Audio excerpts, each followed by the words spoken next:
There's no blueprint to creating a brand, and I'll be straight up with them. Very Tom Ford style, don't do it. Your trajectory's been going up and the brand's been building nonstop. When I started this, I always say I started by accident. Like a very short, quick story is I got the address to the NBA bubble when they were in the pandemic. And so I quickly realized all you had to do is change the team name and the player name, and that box got to that player. Within a week of me sending it, had wore it, ended up on League Fits, ended up on NBA fashion fits. And I was lucky enough to work around and with Virgil for a couple of years before he passed. That's amazing. You collaborating with certain brands like the Yankees, the Mets, without spilling all your secret sauce. The secret sauce is... Max, my man, thanks for coming out. Happy to be here. Appreciate you having me. I was just teasing you about how long it took to make this happen. I could blame someone else, but I won't. No, it's I'm sorry it took so long, but I'm happy we finally made it happen. It's been busy. It's worth the wait, man. It's worth the wait. Been busy. Through the time we connected, and now like you've been nonstop. Your trajectory's been going up, and the brand's been building nonstop. You're always working. I think I explained to you that we start every segment with the Leading with Legacy segment. Did you bring anything? I didn't ask. I brought something. I would love to see what you brought. I brought what it is and why you brought it. I brought what we're known for, which is not originally the hat that we're known for, but it happened to match what you got on today too. Okay. I might swap it out soon. I mean, we started with hats, and we started using that horse embroidery logo that my mom made for my dad. And so to me, that piece is a big step in our business, and being able to collaborate with a huge New York IP and most famous hat in the world, whether it's Hove or Jeter or whoever made it the most famous. But being able to do something with them, along with everyone else that we've been able to work with, has been a crazy build through our couple of years we've been doing this. That's amazing, man. Yeah. And speaking about your mom, right? Like this has been, it's a family staple now, right? Mm-hmm. Now let's talk about you. And I know you've talked about it 100 times. Yeah. Right? Like every day, it's all good. Right. Like, how did the brand come about? I know your dad had something to do with it. Like, yeah, so my dad is the whole story is based off him. And so my dad was a harness racehorse trainer, but always felt that his racehorses had a bigger purpose beyond just racing to make money. And he made a career of training racehorses for individuals or groups of people.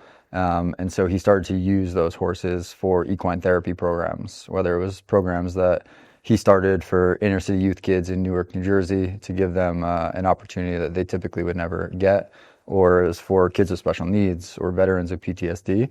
I know you mentioned equine therapy. Equine therapy. Equine. Yeah. Can you explain what the hell that is? Because I heard you mention it a bunch of times. I'm like, I'm going to ask. Yeah, I mean, it's a big piece of our business. And so when I said that I would go out and try and make money off of this story that I'm telling, which is my dad's, a big piece of that story is the equine therapy. And so we still donate a portion of proceeds to equine therapy programs. And so equine therapy, by definition, is definitely not how I'm about to explain it, but it's something super special about being in front of a horse and with a horse, whether you're riding a horse, just walking it, and you kind of forget about everything that's going on and distracts you from everything that's going on in your life. So if you're a veteran just coming back and suffering from PTSD, you're not really thinking about everything that you might typically think about when you wake up in the morning and you just go through your daily routine. It gives you that moment to concentrate on something else, and that horse will react to how you are emotionally. So if you're feeling out of control or uptight, that horse will react that same way to you. So if you approach that horse and you're calm and cool and collected and feel that emotions from the horse, that horse will give that to you back. It's probably in your best interest to stay calm and cool. It's in your best interest. It's also a moment to give you some clarity and take your mind off of what could be going on in your mind could possibly be not the most positive things. Do you do this at all? I've done it more now than I did before I started this. I don't think I realized the impact and how many people it could affect in a positive way. I should probably do it more often because the fashion business can drive you to need it a bit. And we talked about health and wellness before we got on the camera. I know that's a big deal for you. Yeah, About to do a marathon too, right? about to do a marathon in a couple of days in New York, year 6 or 7, I don't even know. But I said I would do it every year now until someone's got to push me in a wheelchair to finish. But yeah, when I first moved into New York, I think like I was all about the hustle and the grind and working my own way, whether I was consulting for some athletes and music artists. I also had a 9 to 5 job at a creative agency or media agency. And so I always found my outlet through wellness and fitness and quickly got caught up in the New York City community of fitness and wellness, which is like the capital of fitness and wellness, is New York. And I believe a big piece of some of our quick growth is also because that community in New York is so tight knit that when they see you doing something, they want to support you. And let's not confuse the audience. You're a Long Island guy. I'm from Long Island, this is true. Right. Born and raised? Born and raised, then I went to school in upstate New York and moved right to New York City. Got you. Now, is this an actual stable that your family has? Yeah. So my dad trained, had an actual stable. He started his training journey on Long Island when Roosevelt Raceway was around. Now it's Roosevelt Mall. And so when that closed, he moved his stable to the Meadowlands in New Jersey and then in Freehold in South New Jersey. Now he's retired and doesn't have his own stable anymore, but he volunteers at a bunch of different equine therapy programs on Long Island and other. Cool. Is that something you envision doing one day? No, my dad tried to keep me out of the racing business for better or worse, and somehow I've kind of guided my way back into it in a completely different way. Got it. So you were never involved in it? Never involved. I would go and go with him super early in the morning. He would leave at like 4 a.m., start training the horses at like 5:30 before the sunrise, and I would go every now and then, but never got into it. Have you always had, and because it sounds like you have like an admiration for your dad and just his journey in general. Yeah. Like, have you always admired him, or do you now just appreciate him as an adult? Yeah, I think it's a mix of both. I think like I admire both my parents. Both my parents worked. My mom went to the city every day. She worked at ESPN, ABC Sports for 45 years. My dad drove to New Jersey pretty much every day I can remember at 4 a.m. and then would go back and race horses at night, either there or somewhere else. And so I think I respected and respond to their hustle. And then I always knew that I thought I wanted to work in sports based on they were both involved in sports.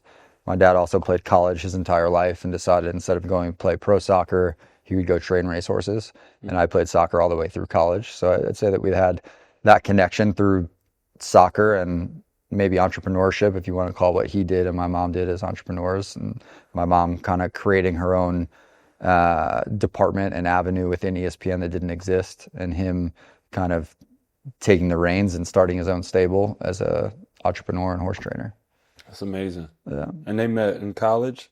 They met in college, yeah, in Jacksonville University. Wow. Yeah. Is your mom are they from New York at all? Or? My dad grew up 10 minutes from where I'm from. My mom's from Chicago. Okay. Yeah. Wow. Yeah. So do you have family in Chicago? Some, yeah. That's cool. Yeah. So do you feel connected to Chicago? Love Chicago. Yeah, for multiple reasons, love Chicago, but it's just a little too cold there too often. So, but it's a beautiful city. I'll actually be back in a couple months for a project that I'm doing, so I'm excited to get back there. Talking about projects, excuse me. This thing started during COVID. Yep. During COVID, and fast forward to today, like you've had. Like, and I reached out to you too one time, like, yo, send me some hats. And shit is amazing. And you were like, I got you. I forgot what you said. But like, it's, and I've heard, or I've seen you build a community, and it's just like, it seems from the outside looking in, it's just like a connection to you or an extension of you to brand, and your family. Now, is this something, this brand that you're building, are you using it as a medium as your outlet, like, yo, like this is my expression, and will it turn into something else, or is it like this is my interest, fashion? Yeah, I think we're beyond will it turn into something else. I think when I started this, I always say I started by accident. I started making hats and sweatshirts in the pandemic. Took $300, gave it to family and friends who've been asking for it. The 2 logos that we used at first existed. And then a bunch of music artists and athletes that I had worked with saw me reposting, family and friends wearing it. And like, yo, why don't I have a piece? And so I made another $300 worth, sent it out to them.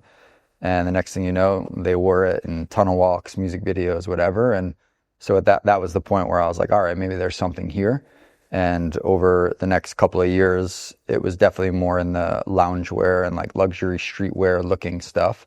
I didn't have a full grasp of the fashion industry when I first started. And so where we started to where we're at now is a completely different look and feel to an extent. We never veered off the story, and the story still stays true in everything that we do. But the business side of it is completely different in terms of we're a contemporary luxury brand that isn't just printing and embroidering on blanks, which is how a lot of brands start. You look at how Virgil started Pyrex, it's the same thing. So I think I've become a student of fashion a lot more in the last 5 years versus being a fan of fashion when I was younger, even before I started this, and had been able to see some creative directors or founders or creators start their own, but kind of from a distance and just pay attention. I definitely want to point out to the audience or people who, your audience too, like in the last 7 weeks, I've tuned into some of your interviews, even when you just started. Like what you just said is absolutely true. Because like hearing the conversation we're having now, versus when you first started, it was still extremely intelligent. You had a plan, you had a mission, but like you being studious, like it holds true because it's like from how you expressed the brand 3 years ago to how you are now, it's like you're pointing back to like Virgil and Pyrex, and before you used to give an ode to Virgil, but now you're doing it with information, which is super cool to see. Yeah, and I was lucky enough to work around and with Virgil for a couple of years before he passed, and been able to see how he moves and works. And I think a lot of those things I tried to apply to and put to what I've started. And I think you go through different phases as a brand, and you need to either adapt, change, or update what you're doing at any given time, whether it's because of cultural things that are going on and how people shop, whether it's retail in person is now back to numbers in 2019 versus we started on a website that you could only buy direct to consumer because we're in the middle of a pandemic. So there was no stores, but that's how people knew us. And I think now that the things that we're putting out is definitely a lot easier for people to buy, whether it's a price point or a fit or whatever it is. Being able to touch and feel and try it on in person is a completely different experience than just buying a hat for $76, which is not a low price point for a headwear piece, and giving them the opportunity to do it in person. So I think you need to kind of reinvent yourself pretty much every year. That's amazing. And so what'd you do with Virgil? Like, how was that time? Yeah, I randomly reached out to V when he first opened his arts exhibition in Asia. I was at Outfront Media, which is the largest out-of-home media agency in North America, and I was running their social and cultural relevance department, aka one person, me. And so I was basically tasked with like, do as much cool shit as you could possibly do with cool people or cool brands.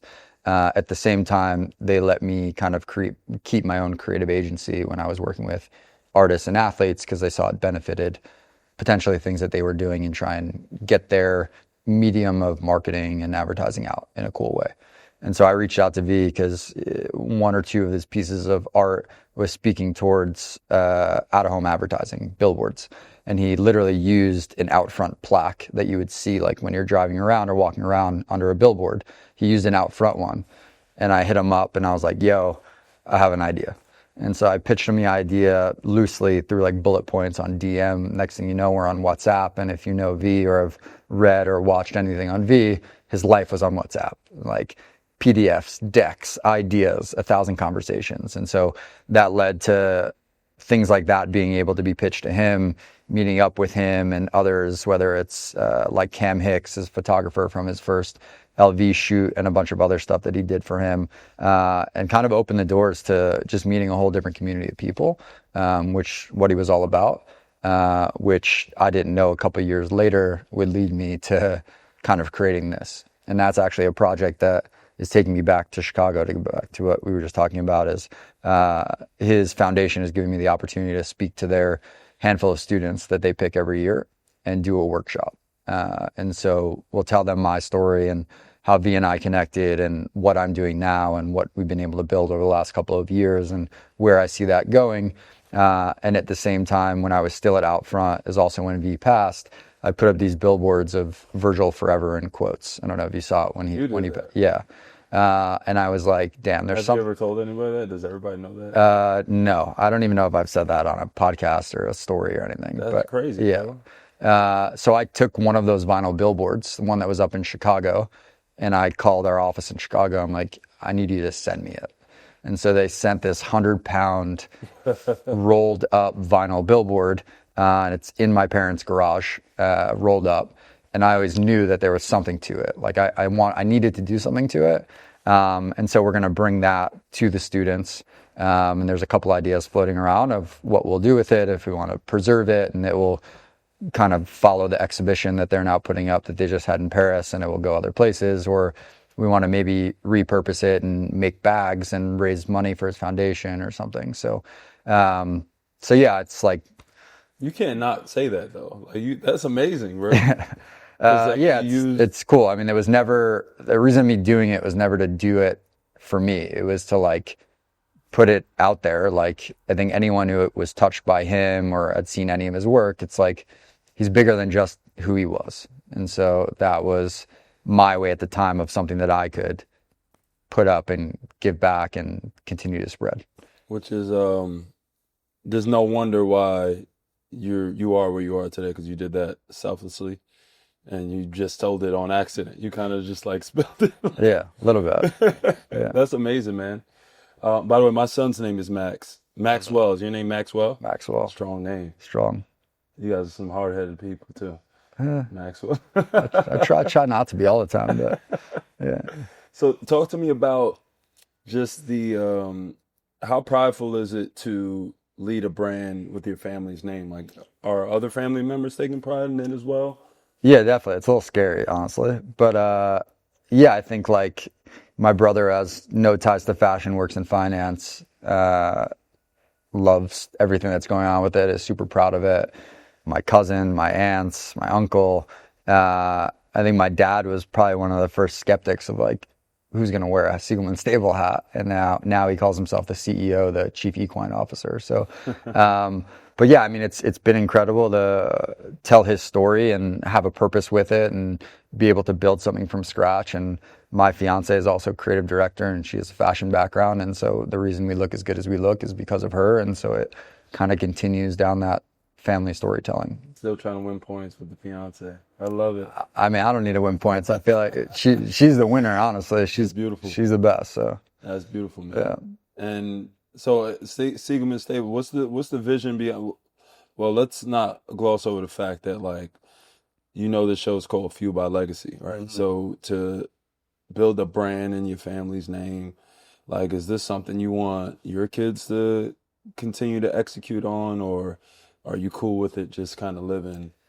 Yeah, I think it's a super hard question to answer for multiple reasons. The easiest reason I can give you a response to is I think you start to really understand what the fashion business looks like. And behind the scenes of a fashion business is definitely not the prettiest. Mm-hmm. I was watching the documentary Victoria Beckham the other day that just came out. It's like a 3-part series on her building her brand.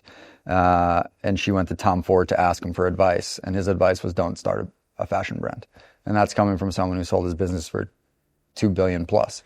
It's hard. It's a super hard business. And so I don't know where we'll be in a year. I don't know where we'll be in 5 years. I think, like, for me and us, it's all about just head down, keep building, keep doing what we've been doing because it's worked to this point, but keep adapting and reinventing yourself as you do it.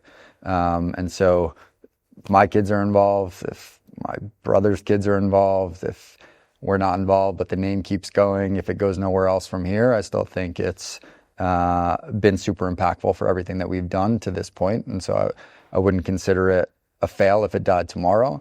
And so I obviously want to see this thing continue and see where it goes. But I don't think that there's a straight line or path to take it for better or worse, or one way or another makes it right or wrong. That's amazing. And we talked about when we first started with this piece here, you collaborating with certain brands like the Yankees, the Mets, like Rangers too. Yep. Like how without spilling all your secret sauce, like how did that come about? Yeah. And like Yeah, where do you see that going? the secret sauce is pretty upfront, and I'm pretty open about it. It's just hard to explain. A lot is relationship built. A lot is having a real story and people being attracted to it organically. And so we've been blessed and lucky that the majority of the projects, if not all, have been inbound requests to work with us. Whether it's because they know the brand story, because they think it's cool, or because we give back to equine therapy, or because they see their athletes and their players wearing it. The organic adoption of athletes wearing our stuff has been insane. Whether it's New York-based athletes or it's random athletes in other cities. I think a big piece of that puzzle is obviously relationships I had before I started this, and those were certain people that helped me when I first started sending it out to spread the word, and they would wear it. I think other things is just kind of connecting the dots and being in the culture and figuring out different people to connect and different ways to show up in different places. And so I think like a very short, quick story is I got the address to the bubble, the NBA bubble when they were in the pandemic. And so I quickly realized all you had to do is change the team name and the player name, and that box got to that player. Everyone had the same address. And so I took 12 boxes, I put a hat and a sweatshirt in, I sent it to 12 guys, and probably 6 or 7 of them, within a week of me sending it, had wore it, ended up on League Fits, ended up on NBA Fashion Fits, whatever Instagram page, and that's how we got it. And some of those players now are some of our biggest customers. I had no relationship or anything with Tim Hardaway Jr. Tim Hardaway Jr. day one, standing outside waiting for the door to open of our pop-up in Soho in the off season. And so I think it's just being strategic, creative, and just like be normal. Like a lot of these people just want to be treated like a regular person. They don't want to be treated like they're a god. So all short answer is a lot of these just happen organically. For us to be able to collaborate with IP like the Yankees or the Mets or the Rangers and the Knicks or other teams that we'll eventually work with, it's an amazing way for us without spending marketing dollars to align with other IP to get our story out there and hopefully get some of their followers or community joining ours from storytelling alongside them. Is there a dream IP that you would like to collaborate with? Yeah, Louis Vuitton, Gucci, any of those. Okay. That's not far-fetched. Never know. Crazier things have happened. Absolutely. Just keep building. Yeah, man. I think relationship building is definitely Huge. a big deal for you. Yeah. And I go back to what we spoke about before. It's like before I entered this world of fashion, I was deeply involved in the fitness and wellness community. And that to me is one of the most tight-knit communities, especially in New York, that you can have. And so I think when I started this, to reflect and go back to what I said before, it's like they felt like they wanted to support you and continue to support me. Like some of the people I see like come to our pop-up, I haven't seen or worked out with since I started this because my time and schedule has shifted completely. And so I think communities that you become a part of, you bring into yours, all of that is a big part of brand building and support. Now, as far as like, because you're talking about the fitness community that you were sort of a part of. Yeah. Um, By choice, not by occupation. by choice. Yeah. Absolutely. Just a way of life, right? It's just, yeah, an outlet. As an outlet. Those are the people who supported you the most initially outside of your family? Yeah, very early on, for sure. Are you still a part of that? Because talk about the marathon. Yeah, I mean, I still work out like an idiot every morning, but What's your routine look like?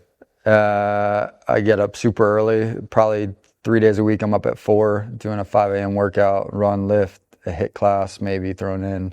And then I've been able to slow down a couple other days and enjoy a slower morning coffee in bed with my fiance, and then still need to get that workout and sweat in before I get to work. Now, is that through, because I know you said your father used to wake up at 4, right? Yeah. Like, is that just from a learned behavior from him? Or? Yeah, I mean, my mom will say it's a Siegelman thing. Like my dad's whole side of the family wakes up early, whether it's to work out, walk, work, whatever it is. I think for me, it's just like I've always enjoyed getting up and feeling like I'm ahead of the day and like getting after it early on.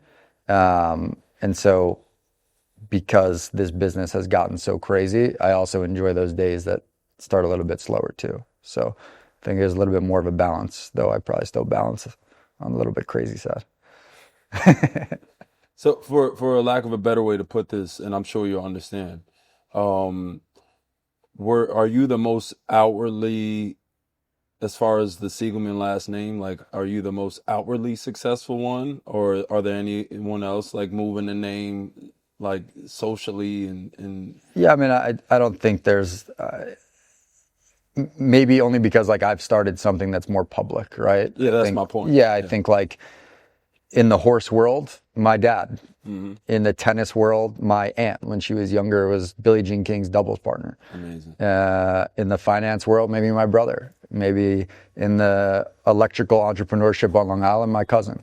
And so I think it's the world that you walk in that is where your name will rise closer to the top, because those are the people who are paying attention to what you're doing. And so I don't think my intention wasn't to go out and be like, oh, I want me to be at the top because that's my goal and ambition. My goal and ambition, honestly, at the time was how much money could we raise for equine therapy, because it's a pandemic and I'm sitting at home and I have a job and a lot of people are losing jobs or losing lives. And I was like, what can I do? And it honestly started with me running and raising money for every mile I was running on some app. And I was like donating meals every mile. And I'm like, this is just not enough. Like, what else can I do? And I think that's when I started to like, oh, my dad cares about equine therapy. Let me figure out what I can do to help support equine therapy. And that's really how this started from nowhere. Wow. So this is, I'm sure you have to be one of the leading advocates for, or at least socially, for equine therapy. Yeah, I mean, I think like the more people you talk to, the more you find out that there's so many people that are connected to people who partake in equine therapy, whether it's for drug addiction and recovery, or a veteran with PTSD, or an autistic young kid who feels different emotions when they're on a horse or behind a horse.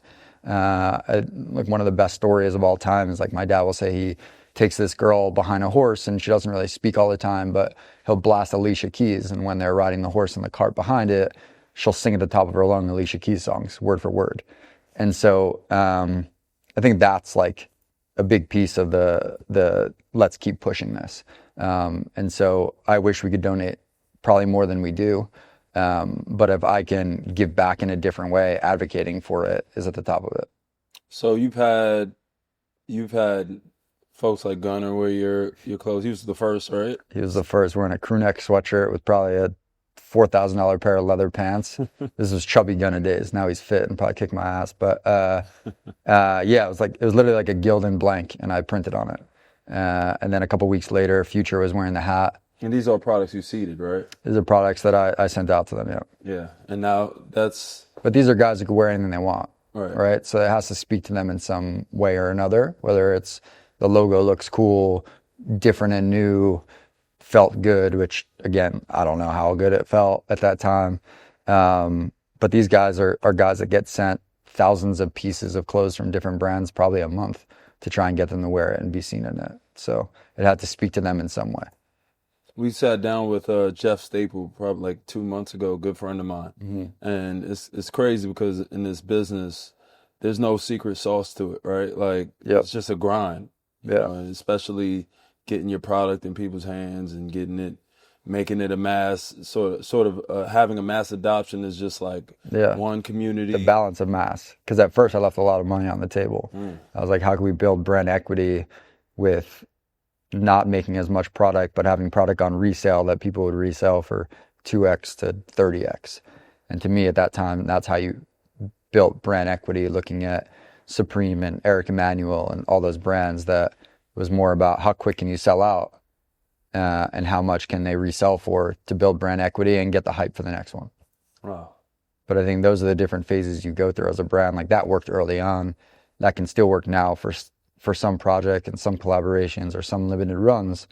But as you get into year 4 and 5, you need to have revenue more always on than just at 1 o'clock on Friday from 1 to 1:05. And what's your best sold product so far? Still headwear for us, yeah. I mean, it's pretty close to an even split now, maybe a little bit more on the headwear side, headwear to clothes. But if you asked me that question 3 years ago, we were 92% headwear. But now we've been able to put out multiple seasons, multiple ready-to-wear releases. To me, the one that we just put out for fall, winter 25 is our most complete, with ready-to-wear, loungewear, headwear, restock basics in new colors. And so I think as you continue to grow and you find your flow and your release schedule and you get on calendar in addition to your special projects and collabs, it's when you really start to see how much you can scale the business.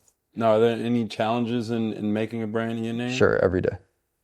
In my name, in any name. It doesn't matter. Just every day. There's days you don't want to do it anymore. There's days you don't think you'll survive it anymore. And there's days where you're like, I can't lose. Most days are not, I can't lose. Most days are, I don't know if I'll get through today. I mean, just the way you're doing, I'm enamored with your process in general, just because like it's so, I don't even know if you're thinking of it this way, but it's so family based, like your fiance being a part of it. Yeah. Like your parents. I told her don't get involved. 3 weeks into it, like a couple months into it, we started dating. 3 weeks into dating, she was like on the ground helping me fulfill orders. And I remember like I have a picture of it, and I like remember looking at it, I was like, don't get involved. I don't know what I'm doing. And like 3 weeks later, she was like running the show. That's just how it goes. But wow, that's when I knew it was real, though. that's when you knew. You got to bend the knee at some point. That's it. Yeah. Wow. But that's like, I know that's like, and then like I said, your parents, Yeah. your mom's still involved in some way, right? Yeah, they'll still travel with us. They're both retired now, so they'll still travel with us to stuff. My dad and I are actually getting an award next week at one of the equine therapy facilities on Long Island together. Wow. Yeah. So yeah, it's special. I mean, it's a business at the end of the day too, and so there's a lot of stresses and pressure and dealing with people and hiring people and all that fun stuff. But when you get a minute to reflect, which is pretty rare, it's special. Where do you see this 20 years from now? Like in a perfect world, Yeah. I would love for it to be this. Yeah. I mean, by the way, you call me tomorrow morning, I might have a different answer. I think I would love it to continue on the trajectory that we're on now, continue to grow it. I think when people compare us to certain brands, I get excited. And when people compare us to certain brands, I'm like, I hope not. And so the one that really excites me is obviously like Ralph Lauren, where he's been able to build his brand from, and I've now become a student of his, and like where he started with a tie, and yeah, he went bankrupt 3 times, and I hope not to repeat that he did, but he's been able to grow it from that into beyond just fashion, into other verticals, a real part of culture, continue doing it over time, reinventing themselves. And you look at some of the shows that they put on in the last 5 years, some of the sickest shows I've seen. And so if we can still exist to that extent, like that's what I would really love. But I can also have the answer if a fashion house decided to invest or acquire a piece of us or all of us, I would still love to be involved to some extent. I always give the example that Tommy Hilfiger owns 0% of Tommy Hilfiger, but he's still Tommy Hilfiger and he's still the face. That's not a bad route either. And so I don't know what route it'll be, but all those seem like good options. Absolutely. You haven't said a bad option. Yeah. I think, Which there are bad options that could happen. And I think you just got to be real with yourself. yeah, but I mean, you have a vision, like, Yeah. I have a vision. It's a little all over the place, but there's visions. yeah. The way Virgil sort of impacted you, do you hope to one day impact the next fashion designer? Yeah, I think like I think about it a lot when people like reach out for advice or meet for coffee, and you get caught up where like your schedule is crazy. Like I will go from here, I'll go to our pop-up that we have now. I have 3 meetings there. I have 3 meetings in the office after, and then I have a dinner meeting tonight. And so like to find slots that you can meet with someone, even getting on the phone with someone who's like trying to start. And you said it before, like when you spoke to Jeff, like there's no secret sauce. There's no hiding anything to make something work. Like there's no blueprint to creating a brand. It's you got to figure it out and adapt. And how many punches can you take and not give up? Because it's the easy route is just give up. And so I still will try and get on a call or take a coffee or something every now and then with someone who's trying to start out. And I'll be straight up with them. Very Tom Ford style. Don't do it. I won't say don't do it. I'll tell you what I did from my experience, and you figure out how to apply that to you if you think it makes sense. Wow. So, I mean, just from your own experience, and you weren't even dealing with Virgil in a way that was like, I want to start this brand. Like you were dealing with him not at all. in a different creative way. Yeah. Which is still in line with what you're doing, right? Because creatively, your expression is clothing.